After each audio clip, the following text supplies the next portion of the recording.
my first question for you, Ian, is how did you get into the realm of voice science? Oh, that's a great question.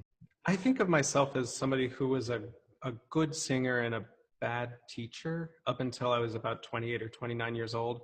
So I had like good technique for the level of gigs that I was doing, and um, was able to meet my needs either as I was a backup singer in like a calypso band that I played steel drum in my early 20s, and I did a singer-songwriter thing in my early and mid 20s, and was certainly doing a lot of choral and early music, small ensemble singing at that time in my life.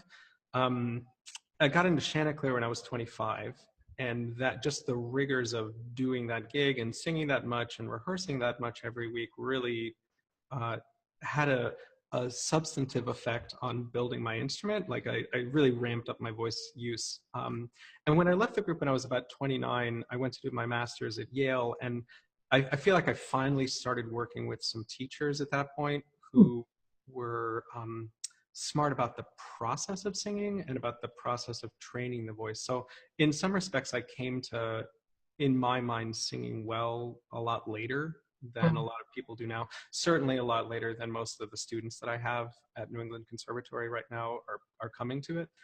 I got interested, as I was doing my master's degree, I got interested in just starting to read the research that was out there.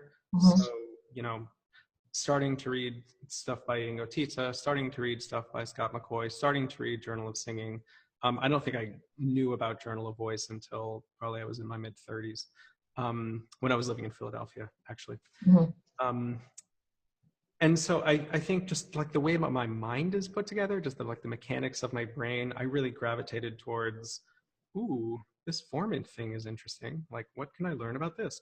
And so I did the same thing that everybody does who decides they want to start understanding vocal tract formants, which is that you just throw yourself against the literature and the literature just crushes you. It's a really confusing topic to make any sense of, especially because it's like, hey, there are these things that are real and you can measure them, but I have no idea how my experience of them actually like manifests in my body, or I have no idea when I'm listening to a singer if they're necessarily doing the formant tuning correctly. Like there was, to me, I came to realize that there was this gulf between what the science was telling us and how we all actually thought about it as singers.